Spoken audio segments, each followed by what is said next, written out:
Un débat, deux personnalités. Je vous remercie à tous les deux d'avoir accepté de vous rencontrer sur ce plateau. Bonsoir Raphaël Glucksmann. Vous êtes essayiste et réalisateur. Vous avez publié Notre France, dire et aimer ce que nous sommes aux éditions Alary. Bonsoir Éric Zemmour. Bonsoir. Journaliste, essayiste et auteur d'un quinquennat pour rien. Auparavant, c'était un suicide français. Merci d'accepter cette rencontre parce qu'elle permet le débat de deux personnalités fortes, de deux visions de la France. L'un qu'on appelle, l'une, je dirais qu'on appelle décliniste, vous direz-vous, Éric Zemmour, lucide peut-être, et l'autre qui veut une histoire nationale positive, humaniste, et certains la qualifieront de naïve ou d'angélique. Les deux, vous utilisez le mot nation, vous utilisez le mot cosmopolitisme, mais dans deux versions différentes. L'un pour en retrouver les racines, peut-être pour se refermer, et l'autre qui veut que l'universalisme et des valeurs françaises ne meurent pas avec les crises majeures que nous vivons. Est-ce que ce sera possible? C'est pour cela que je vous ai invité à vous rencontrer et je vous en remercie. Alors d'abord, évidemment, l'actualité, elle est très forte et cette élection de Donald Trump, elle est aussi un phénomène mondial qui nous touche. Peut-être d'abord votre réaction, surprise, pas surprise, Raphaël Glucksmann? C'est pas vraiment une surprise puisque ça s'inscrit dans une crise durable des sociétés occidentales. On a pu être surpris parce que les sondages n'annonçaient pas la victoire de Trump. Mais quand on regarde les derniers scrutins, il y a une crise profonde des sociétés occidentales et chaque scrutin la confirme. Il y a une crise sociale, une crise politique, mais aussi une crise identitaire, oui, une crise identitaire. Et il y a des élites qui ne savent pas comment répondre à cette crise, qui ne savent pas reformuler un projet qui donnerait du sens aux sociétés dans lesquelles nous vivons, qui unirait le peuple. Et donc, chaque élection se transforme en coup de massue. Et moi, je suis d'autant moins surpris que ça fait 3 ans que j'ai écrit un livre qui essayait d'alerter ces élites-là. Les jeunes générations, vous êtes adressé aux jeunes générations. Et j'avais même fait un texte dans ce livre qui disait que Marine Le Pen, qui imaginait Marine Le Pen prenant le pouvoir en 2017. Et mes amis, à ce moment-là, s'étaient foutus de ma gueule, pour parler crûment, en disant « Mais enfin, ok, tu fais du catastrophisme, c'est impossible, c'est impossible ». Le fait est qu'à chaque fois, ils pensent que c'est impossible et à chaque fois, ça se produit. Donc ça veut dire qu'à un moment, il faut interroger cette crise, qui est plus qu'une crise sociale, une crise identitaire. Et donc, sur le diagnostic, vous allez être d'accord, Éric Zemmour? Moi, sur la crise. J'aime bien quand tout le monde maintenant va dire qu'il l'avait prévu. Non. Non, mais je dis pas vous spécialement, je dis tout le monde en général, parce que ça va être amusant. Tout le monde va dire, mais oui... Les sondages étaient plus serrés que ce qu'on en a dit. En vérité, ils étaient serrés. Évidemment, donc on ne peut pas dire que les sondages c'est les n'annonçaient pas. interprètes des sondeurs qui ont essayé de manipuler les Américains. Parce qu'il y a eu une tentative de... qu'il ne faut pas se leurrer. Il y a eu une intox incroyable depuis des mois pour dire que Hillary Clinton allait écraser Donald Trump et qu'il avait 90% des chances de perdre. Je vous assure, regardez les sondeurs, les médias, les derniers sondages donnaient 45-47, 43-45. Je ne vous dis pas ça, je vous dis pas ça, Ruth. Vous savez bien, je dis les interprètes. D'accord. Bon. Alors, maintenant, donc vous n'étiez pas surpris? Non, ça fait, moi, depuis le début de la primaire, je dis, puisque je fais ma chronique sur RTL, j'ai dit aux gens d'RTL, il va aller au bout, il va peut-être pas gagner, mais il va aller au bout, il a les thèmes exactement, il parle exactement comme les peuples occidentaux veulent entendre qu'on leur parle. J'ai passé l'été à lire les 2 grands livres de Samuel Huntington, Qui sommes-nous et le clash des civilisations, Qui sommes-nous étant d'ailleurs peut-être encore meilleur que le clash des civilisations, et je vous assure, j'ai eu ça en mois de juillet-août, je vous assure que la campagne de Trump, que j'ai découvert donc à la rentrée, c'est la déclinaison idéologique et électorale des thèses de Samuel Huntington. Avec cette spécificité quand même de Donald Trump qui devrait vous questionner aussi, qui est que c'est un milliardaire qui est finalement la quintessence de cette dégénérescence, de cette décadence que vous dénoncez, puisque c'est la télé-réalité, c'est le cul, c'est l'argent débridé et le projet et l'homme qui se vante de ne pas payer d'impôts. Donc il y a là un paradoxe, mais il porte... Il y a toujours des paradoxes. Marx était un bourgeois, vous savez bien. Ce ne sont jamais les gens qui sont avilis, qui sont martyrisés, parce que je pense que là, aujourd'hui, le peuple américain s'est révolté contre une action terrible qui leur est faite depuis des décennies, comme au peuple français. Quand Raphaël dit « il n'y a pas d'élite qui peut porter un nouveau projet », j'entends bien, c'est le discours traditionnel, mais vous vous trompez, Raphaël. Il y a un projet. Il y a un projet des élites qu'ils ont mis en œuvre depuis 30 ans. C'est se débarrasser des peuples.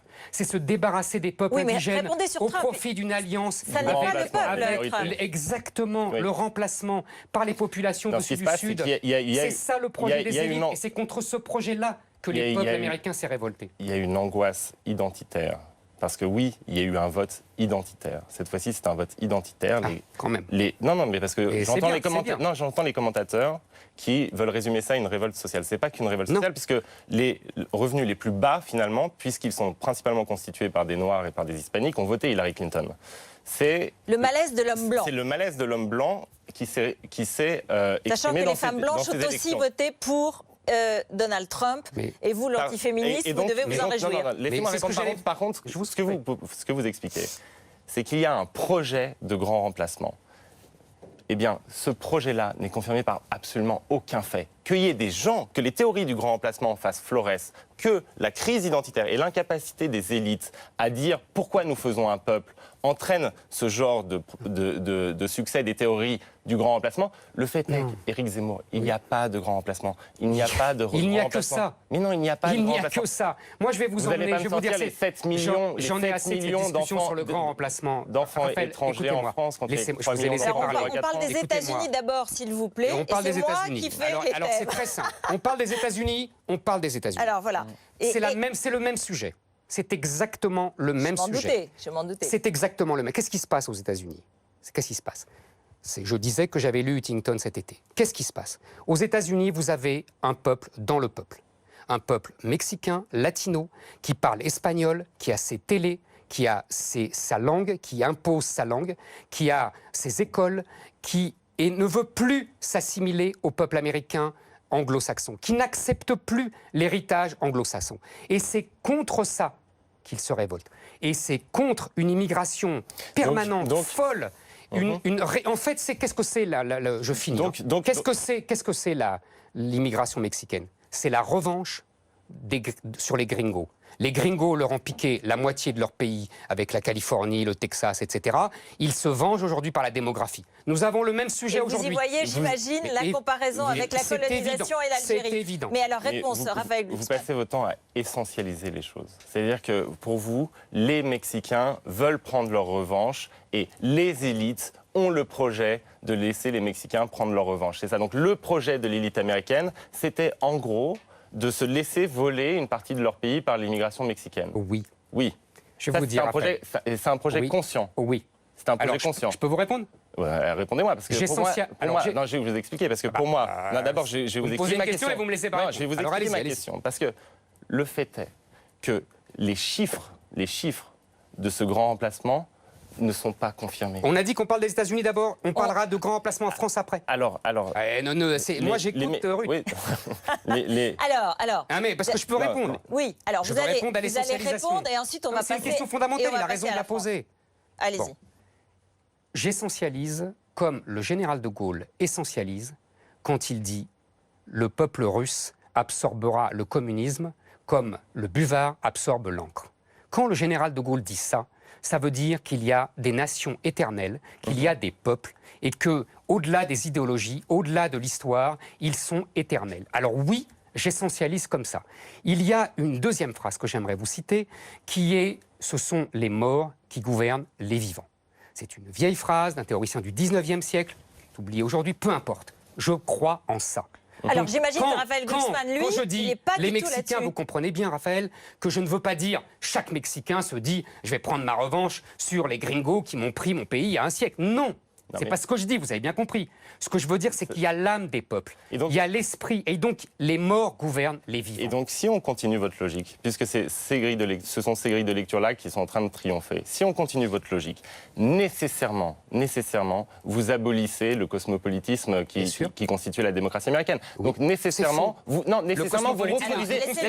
Laissez-moi parler. Non mais... Vous parlez pendant 10 minutes. Laissez-le finir. Nécessairement, vous retournez à la séparation. Puisque si ces gens-là, parce que les morts gouvernent les vivants, ne peuvent de toute façon pas s'intégrer et former le même peuple avec les Blancs qui ont voté pour Trump, il faut donc les séparer, soit les expulser, soit qu'ils vivent dans une situation d'apartheid. Donc la conséquence logique, c'est pour ça que je voulais débattre avec vous, parce que contrairement à beaucoup de politiciens qui pourraient partager vos opinions, vous allez jusqu'au bout. Donc la conséquence logique de ces grilles, bien sûr, la conséquence logique de ces grilles de lecture, ce sont les déportations, sans mettre de connotation Oui, d'accord. 1940. Okay. Je peux répondre à ça? Ouais. Non. La cohérence logique, c'est une chose. C'est quand on est étranger et qu'on vient dans un pays, que ce pays s'appelle les États-Unis ou que ce pays s'appelle la France.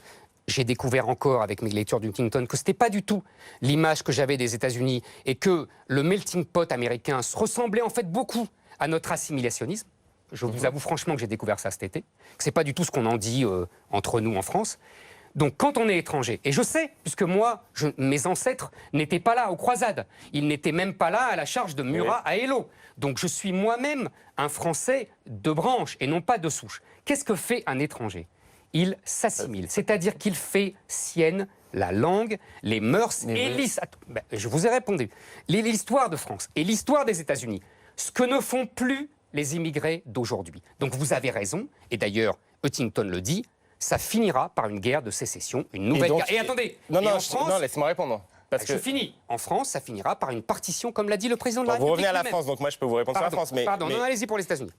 Non, ce que vous ne comprenez pas dans votre propre logique, c'est que en essentialisant, vous abolissez toute possibilité, y compris d'assimilationnisme. Pas du tout. Mais non, parce que si les morts gouvernent les vivants, et si nous avons là une colonisation de peuplement mexicain, alors ça veut dire que vous ne considérez pas les individus en tant que tels, que vous ne leur permettez pas de s'intégrer, et que finalement, en reproduisant ad vitam aeternam ces clichés sur les Mexicains sont des violeurs, comment voulez-vous que les Mexicains s'intègrent? Non, mais votre candidat, le candidat que vous défendez, Trump. Mon candidat, n'exagérez pas. Oui, d'accord. C'est pas un discours assimilationniste de dire les Mexicains sont les violeurs. Raphaël Antoven, je vous reprends. Raphaël Glucksmann. Pourquoi je vous ai appelé Antoven? Excusez-moi. Parce qu'il y en a deux. Et pardonnez-moi. Raphaël Glucksmann. Exactement, je vous répète la phrase du général de Gaulle. On peut assimiler des individus, pas des peuples. Oui, Philippe de Villiers. C'est pas grave, c'est un ami, ça me vexe pas.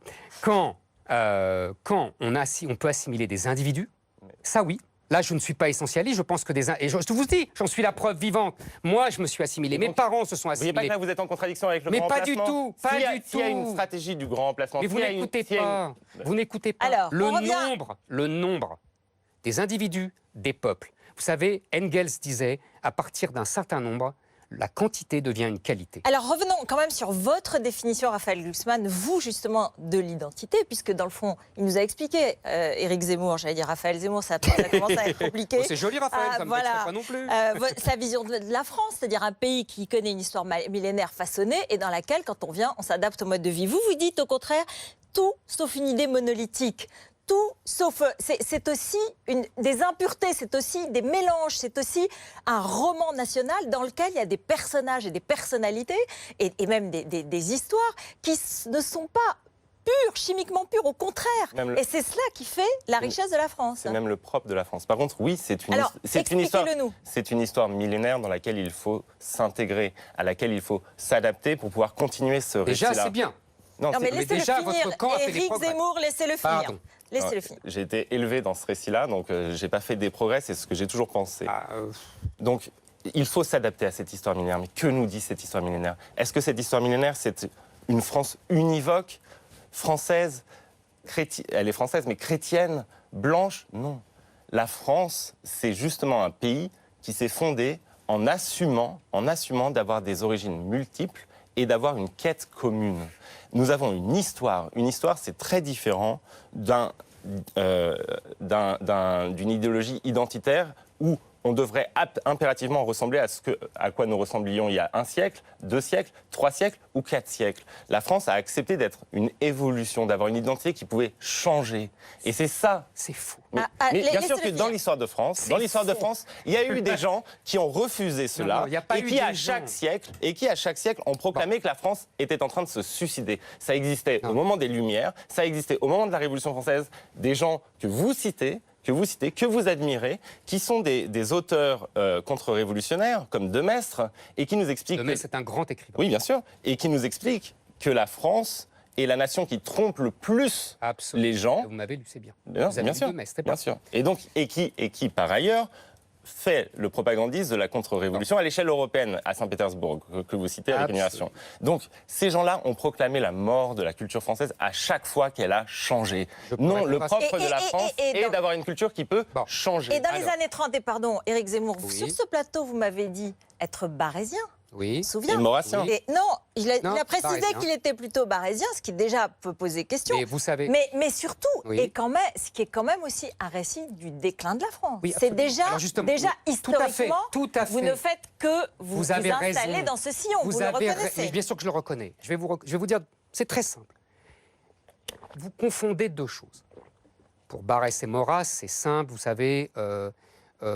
le général vous savez ce que vous aimez le général de Gaulle, vous savez ce qu'il disait de Maurras en 1944, il est devenu fou à force d'avoir toujours raison. Donc ça nuance le jugement sur Maurras, mais peu importe. Vous confondez deux choses.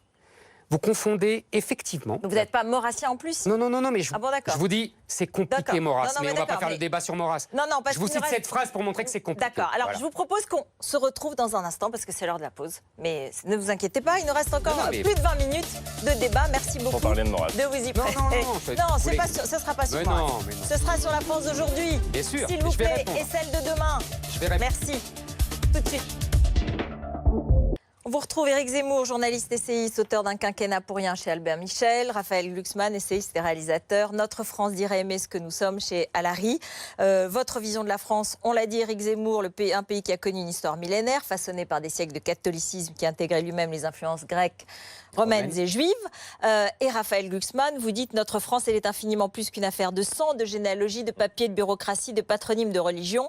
Et vous parlez de cosmopolitisme, d'universalisme et des droits de l'homme que vous voulez réhabiliter. Je voudrais qu'on écoute des hommes politiques qui parlent d'identité, qui parlent de la France aujourd'hui, puisqu'on est en campagne primaire et bientôt très présidentielle, évidemment. D'abord, François Hollande et Alain Juppé. L'identité, elle est en perpétuel mouvement. C'est pour ça que la France est bien plus qu'une identité. C'est une idée, c'est un projet, c'est une ambition qui fait de la France un pays singulier, regardé, espéré dans le monde. Eh bien, c'est cette idée, l'idée de la France, qui doit nous mobiliser et que nous devons porter. La France n'a jamais été un pays comme les autres. Isolée, frileuse, repliée sur ses frontières, elle ne serait plus aujourd'hui qu'une puissance quelconque. Or, elle a été, elle doit rester, elle peut redevenir une puissance mondiale. Je n'hésite pas à le proclamer. C'est notre histoire, c'est notre rêve, c'est notre honneur. D'une certaine façon, vous vous reconnaissez ou ils se reconnaissent, vous sentez une forme d'identification avec ces discours? Je pense qu'effectivement, une identité est une chose qui évolue, qui change, et que la France a été guidée par des principes et des idéaux qui donc ont transformé son identité. Maintenant, ce qui est le problème, c'est que cette vision-là de l'identité, il faut savoir la décliner en récit, et c'est tout ce qui a manqué au quinquennat qui vient de s'écouler. Éric Zemmour. Écoutez, cette idée d'évolution, d'identité qui évolue, c'est l'idée à la mode en ce moment. On voit bien que toutes les... Non, les idées à la mode, ce sont les vôtres. Non, attendez, vous ne confondez pas les idées qui sont majoritaires dans le pays et les idées qui sont à la mode dans l'idéologie dominante, dominée par les médias et par la classe politique. Ce n'est pas la même chose. Vous êtes le représentant de la classe dominante. Vous êtes reçu partout. D'où me parlez-vous? Non, mais Zemmour, écoutez, je vous ai laissé parler, vous me répondrez. Non, mais... Vous êtes le représentant de la classe dominante. Vous avez d'ailleurs des parrains très glorieux, comme Bernard-Henri Lévy, etc. Ce sont des gens qui font l'idéologie dominante depuis 30 ans, et vous poursuivez leur discours. Moi, effectivement... J'ai mon discours. Non, mais c'est le leur. Il va vous répondre. Vous l'avez attaqué, il va vous répondre. Non, mais cette manière de catégoriser, vous auriez pu ajouter bobo, parce que c'est quand même, utile. Si vous voulez, mais c'est vrai que vous êtes très moi, bobo. ce que j'ai voilà, si ça vous amuse, et mais donc, ça ne me dérange pas. Moi, j'en peux plus, en fait, de cette... Pas grave. Non, mais de cette manière que vous avez, mais pas seulement vous, Marine Le Pen aussi, et maintenant Nicolas Sarkozy, de s'attaquer aux idées adverses sur le thème. Vous êtes l'idéologie de merde. Mais qui a les grands patrons de presse avec lui? Mais non, mais arrêtez de raconter n'importe quoi. Éric Zemmour, vous habitez dans le 8e arrondissement. Vous faites c'est vous qui êtes reçu dans tous les médias, c'est pas moi. Depuis le suicide français, je ne suis plus reçu. Heureusement qu'il y a BFM. Vous avez été forgé par la télévision, par France 2. Mais alors plus maintenant. Mais aujourd'hui, je suis persona non grata dans le service public, par exemple. Bon, et heureusement qu'il y a BFM pour me recevoir. C'est vous qui êtes reçu partout. Écoutez, vous êtes reçus tous les deux partout. malheureusement, attendez.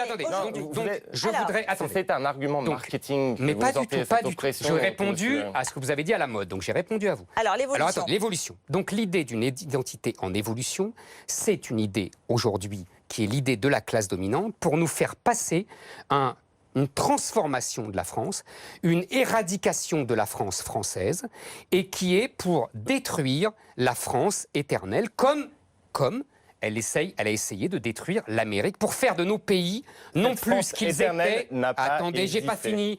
Pour faire de nos pays des pays-mondes, c'est-à-dire des pays qui sont, au nom de l'universel, au nom du cosmopolitisme, qui renient leurs racines, comme vous l'avez dit, la France, vous que M. reniez Glucksmann des siècles d'histoire française. Pas du tout, c'est vous qui ne comprenez pas l'histoire vous épousez française. les gens qui ont les thèses des gens qui ont condamné déjà les Lumières françaises, mais pas du tout. Je ne mais les comprends pas Lumières, non, vous ne la Il comprenez n'y a pas. pas un historien qui peut valider le moindre de vos écrits sur l'histoire mais pas française. du tout, vous ne la comprenez pas. Je vais vous dire.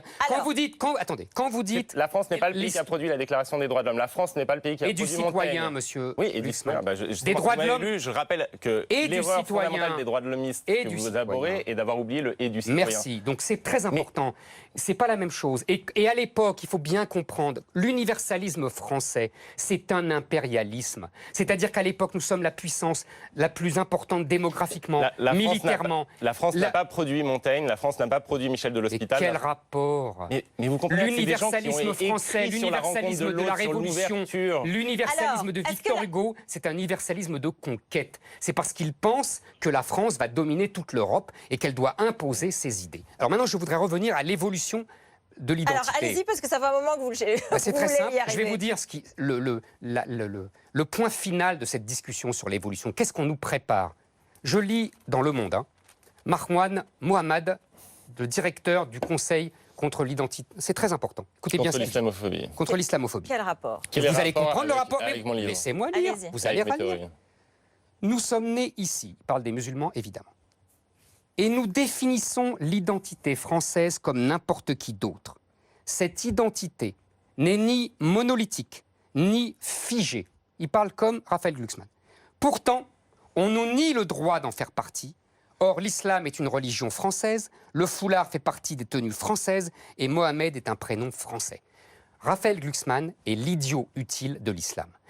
Avec son idée d'évolution, la destruction de l'identité française, prépare l'islamisation de l'homme qui dit respecter les djihadistes qui tuent au Bataclan, excusez-moi, l'idiot utile des islamistes, c'est moi ici. Oui, c'est vous, bien sûr que c'est vous. Alors laissez-le répondre. Non, c'est très violent ce que vous venez de dire. Oui, mais c'est je la vérité, respecte c'est la les gens réalité, qui meurent. Non, je respecte les gens qui meurent pour ce en quoi ils croient. On parle des djihadistes qui ont tué au Bataclan. Seulement, en général. Ce dont nous ne sommes plus capables. La question était sur les djihadistes. Oui. Donc, mais je parle en général de ceux qui meurent pour leurs idées. Vous savez pourquoi le pire avec vous, c'est que je n'ai même pas été surpris en lisant cette phrase. Et moi, d'ailleurs, je suis contre que vous intentez un procès pour cette phrase. Vous avez le droit de penser ce que vous pensez, de l'exprimer. Mais je n'ai pas été surpris. Pourquoi? Parce que fondamentalement, c'est vrai ce qui est dit là. Vous le pensez. Vous respectez les gens qui ont ce rapport-là à l'identité. Vous avez le même rapport à l'identité qu'eux. Et vous avez le même rapport à l'identité que les islamistes. Vous figez les choses dans le marbre. Vous voulez absolument que les choses ne changent jamais. Monsieur Glucksmann. Les identités des peuples. On respecte les adversaires pour mieux les battre. C'est l'éternité de loi de la guerre. Les identités. C'est quand même simple. L'identité d'un peuple, comme l'identité d'un individu, ça évolue, ça change. Et quand vous analysez les évolutions, vous êtes l'idiot utile de Marwan Mohammad. Mais oui, vous lui faites son lit, il répète ce que vous dites. Et après, il vient dire, à 15 ans. J'ai commencé à 15 ans. J'ai commencé à 15 ans à manifester contre les islamistes. Mais ça a tout à voir. L'apologie. Ça a tout à voir. Il parle comme vous. Il parle comme vous. Vous citez. Alors, je vais vous expliquer. Pourquoi ça ne m'a pas surpris quand vous avez fait cette phrase sur le respect que vous éprouvez pour les djihadistes. Vous citez. Je respecte l'adversaire pour mieux la combattre. C'est tout simple. Non. C'est tout simple. Non, c'est pas ça que vous avez dit. Vous avez dit je respecte les gens qui sont prêts à mourir pour leurs idées. De toute façon, vous n'êtes pas un procureur. On va la réécouter. Je vous dis, c'est ça que j'ai dit. Moi, je suis On va la réécouter. Mais vous pouvez pas l'écouter. Si. Des gens qui meurent pour leur foi, on va en parler, mais des gens qui meurent pour leur foi, en soi, on devrait plutôt être admiratif, plutôt que méprisant. Vous voyez ? je répondais à cette question qui est est-ce qu'ils sont fous? Est-ce qu'ils sont psychiatriques? Est-ce qu'ils sont débiles? Je disais non, ils meurent pour leur foi. C'est tout, et donc c'est respectable. Et donc, on doit les respecter pour prendre on doit pas considération respecter de des leur gens force. qui tuent des mômes qui vont... Je ne respecte pas ce qu'ils font, je respecte qu'ils meurent, eux. C'est pas la même chose. Pour mieux les combattre, c'est tout. Très bien. Voilà.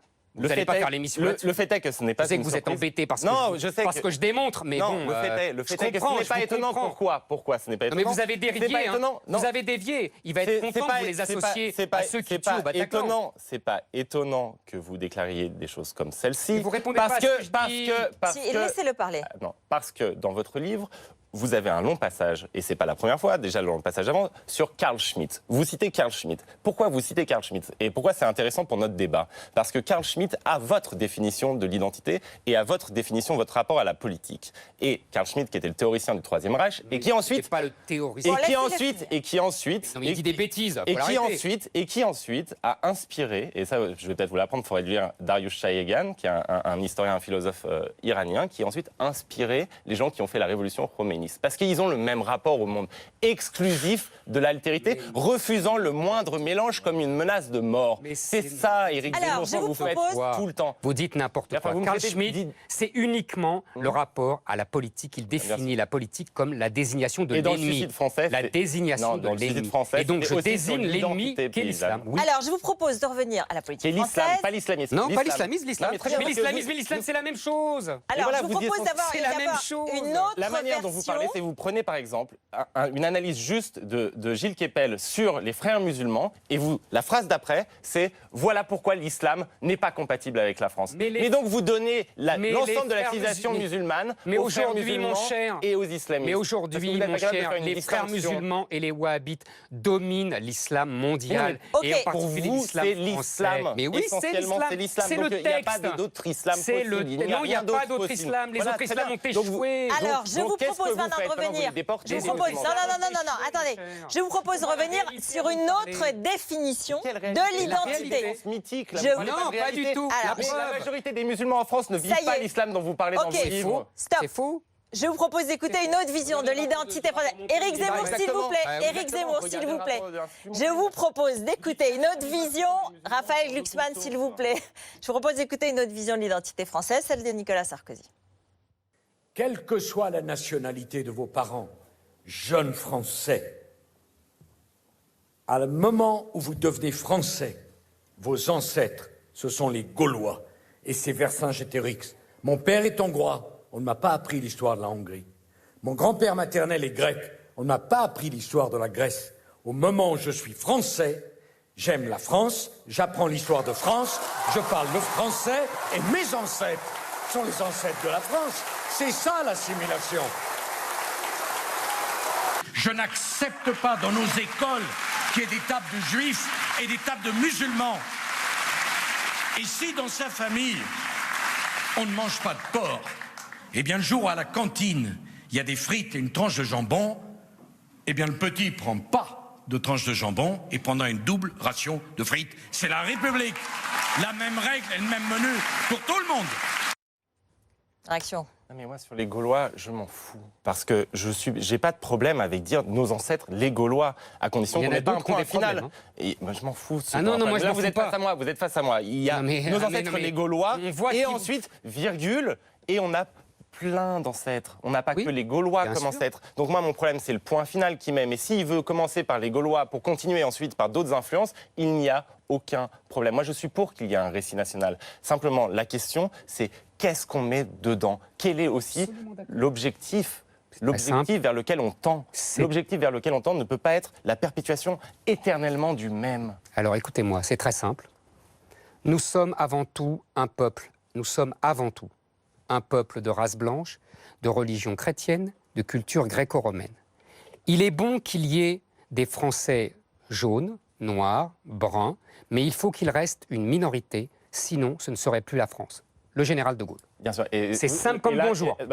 C'est simple comme bonjour. Voilà. La discussion, elle est close. Mais non, c'est ça, l'identité pas close. On ne sort pas un totem comme ça en disant la discussion close. C'est ça, une formule. Est-ce qu'elle est close? C'est ça. Ce que je veux dire par là, c'est que l'identité française, ça existe. Et maintenant, continuons ce n'est pas une évolution. Mais bien sûr que non. Bien sûr qu'on est les héritiers de siècles et de siècles qui ont forgé une histoire et donc, une devenir culture. français, c'est s'assimiler ça. Mais bien sûr que c'est s'adapter à ça. C'est pour ça que je dis la codification. Mais ce que vous continuez cette phrase et dites, il faut qu'il reste une minorité. Donc vous, déjà, vous partez du principe qu'ils ne sont plus une minorité basée sur des chiffres complètement faux. Dans la perspective... Ensuite... Non, c'est pas complètement faux. Vous vous projetez. Évidemment, je vous vous avez répété. Enfin, il faut vous avez penser à nos répété enfants. pendant des années qu'il y avait 7 millions d'enfants étrangers en France entre 0 et 4 ans. C'est pas moi. Mais c'est pas vous. C'est l'INSEE. Mais non, l'INSEE c'est 12 millions et demi. Non, 12 millions et demi. Il y avait 5 millions d'étrangers et 7 millions d'enfants. Vous avez dit 7 millions d'enfants étrangers entre 0 et 4 ans. C'est pas moi, mais non, pas aux 0 et 4 ans. Mais c'est pas moi, c'est l'INSEE.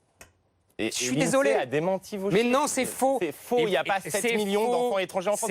Vous voyez, il y a 12 millions. Vous expliquez que ceux qui ne partagent pas votre vision. Non, mais vous expliquez que ceux qui ne partagent pas votre vision, eh bien, sont des gens qui nient les faits, et vous inventez les faits sur lesquels vous faites reposer votre vision. Pas du tout. Je vais vous dire. Moi, je vais vous dire. Quand vous me dites la théorie du grand remplacement, les fantasmes, etc. Moi, je vais vous emmener partout. Je vais vous emmener. Écoutez-moi. Partout où j'ai grandi dans les années 60 et 70. Vous m'entendez? Partout. À Drancy, à Montreuil, dans le 18e arrondissement, à Stein, partout. Hein, il n'y a quasiment plus de Français blancs. Mais vous racontez n'importe quoi. À Montreuil, quasiment. Par exemple, allons à Montreuil. Allons à Montreuil. Ah bah oui, allons à Montreuil. Bon, alors on va vous emmener à Montreuil avec des caméras. Le grand remplacement, c'est ça. C'est très simple. Et c'est une réalité. Et on va plus loin. On a parlé de la grande bande de Grigny tout à l'heure. On a parlé de la grande bande Toutigny. Qu'est-ce que c'est la grande bande de Grigny? Ce n'est plus la France.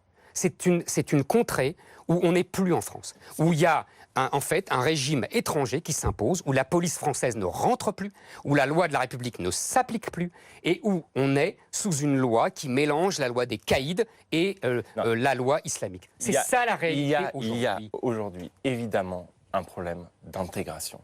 C'est problème d'intégration. L'euphémisme est magnifique. Non, attendez. Mais pour cela, qu'est-ce que vous faites là maintenant? Ce qu'il faut, c'est relancer cette machine à intégrer, à créer du commun, relancer des institutions et des structures qui permettent aux Français de se rencontrer, de se brasser, honnêtement, elles n'ont pas très bien marché, briser les murs des ces derniers temps. Elles n'ont pas très bien marché. Beaucoup d'argent a été consacré à cela. Ça ne sert à rien de balancer des millions pour faire une politique de la ville si on ne change pas les structures de l'intégration. Donc, il faut un récit d'abord. Et la deuxième chose qu'il faut faire, c'est qu'il faut des structures pour que les gens se croisent et se rencontrent. Ce qu'il y a aujourd'hui sur le territoire français, ce sont des ghettos. Ils ne veulent pas se croiser. Ils ne veulent pas vivre ensemble car ils n'ont pas les mêmes valeurs. Ça, c'est votre stratégie. Dans votre livre, vous écrivez 99% des musulmans, mais quelle source? Pas de 99%.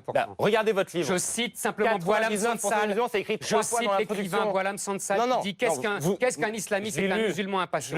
Je l'ai lu. Je mets vous pas écrivez plusieurs fois 99%. Non, mais si. Non. Mais vous mentez. Vous mentez. Il suffit d'aller regarder l'introduction de votre livre. À quoi ça sert de débattre avec vous? Parce que vous mentez. Sortez mon livre.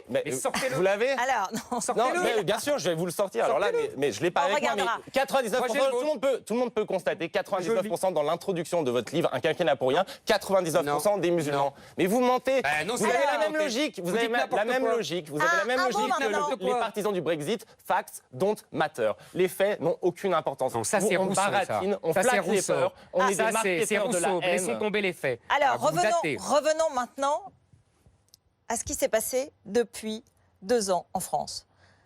On a le 13 novembre, c'est dimanche. Et ça fera 1 an, et je dis 2 ans parce que c'est 1 an et demi, évidemment, c'est depuis Charlie.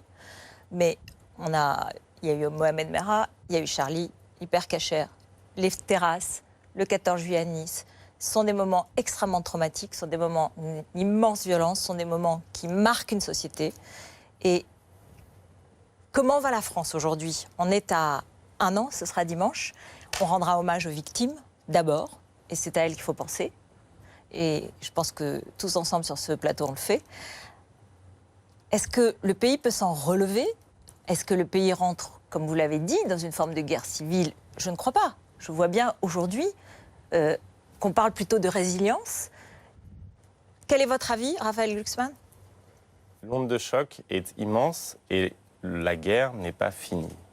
Donc, le pays va mal. Et c'est pas parce que les gens ne font pas de manifestations qu'ils n'y pensent pas. Ils ont peur et la peur est légitime. Le pays va mal aussi parce que on n'a pas senti ensuite un discours qui donnait, de la part des plus hautes autorités de l'État, qui donnait du sens à ce que voulait dire cette République qui était attaquée et cette France qui était attaquée. Et donc, il faut impérativement, quand on est dans une société qui est à ce point ébranlée, eh bien, passer des mots aux faits. Et le problème, c'est que quand on a un Premier ministre, par exemple, qui déclare que la France est devenue une constellation de ghettos, ce qui est le résultat de la crise que nous traversons, qui est identitaire, sociale, politique, il faut ensuite avoir une politique pour abattre ces murs. Et le problème, c'est que ces murs n'ont toujours pas été abattus et qu'il y a toujours des ghettos. Bon, écoutez, la France est le pays des guerres civiles. Depuis 1000 ans, la France est en guerre civile. Il y a eu la guerre civile des catholiques contre les protestants. Avant, il y avait même eu les bourguignons qui étaient avec les Anglais contre les Armagnacs, dans Jeanne d'Arc. Après, il y a eu les guerres de religion. Après, il y a eu les guerres autour de la Révolution, entre les Bleus et les Blancs. Après, il y a eu la Commune. Et ensuite, il y a eu la guerre 40, qui était une forme de guerre civile entre les résistants et les collabos. Et aujourd'hui, nous sommes de nouveau en guerre civile. Pourquoi ? Parce nous avons réussi le prodige de créer un peuple dans le peuple. Puisque, je l'ai dit au début de notre débat, nos élites ont fait le projet de détruire le peuple français. Ils ont créé un autre peuple qui est venu s'incruster dans le peuple français. Je vous ai laissé parler. Donc, il y a deux peuples qui s'affrontent, qui ne veulent pas vivre ensemble. Il faut lire les livres de Guy Louis qui sont admirables là-dessus et qui expliquent bien comment les Français de souche se sont retirés, avec les immigrés d'ailleurs d'origine européenne, qui sont retirés dans la France périphérique et qui ont laissé la banlieue aux populations arabo-musulmanes. On voit bien, il y a deux peuples qui sont là. La violence... Il décrit aussi qu'un certain nombre d'habitants de ces quartiers... y compris arabo-musulmans, ont quitté ces quartiers face à de nouvelles vagues d'immigration africaine ou d'autres.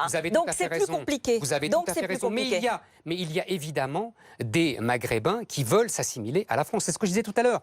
Le nombre, c'est le nombre qui détermine tout. Aujourd'hui, nous avons deux choses. Nous avons la violence, qui est la violence des attentats, mais qui n'est que la face émergée de l'iceberg. Le vrai sujet, c'est une sorte de colonisation de territoires qui ne sont plus français et qui sont passés sous domination arabo-musulmane. Là, on parle des attentats et des fondamentalistes qui tuent des Français. Et vous expliquiez, le vrai sujet, c'est la colonisation, tout simplement. Non, le vrai sujet, ce sont les attentats, c'est l'idéologie fondamentaliste, c'est l'islamisme. Combattons-le. S'il n'y avait pas de colonisation par des territoires, il n'y aurait pas le vrai sujet, ce sont les attentats. Non.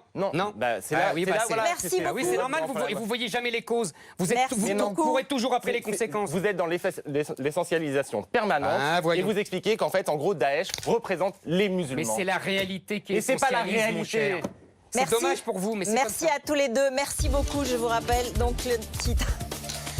Un quinquennat pour rien, Éric Zemmour et Notre France de Raphaël Glucksmann. Merci beaucoup à tous les deux d'être venus dire aimer ce que nous sommes. C'est le 20h 2017 d'Alain Marchal.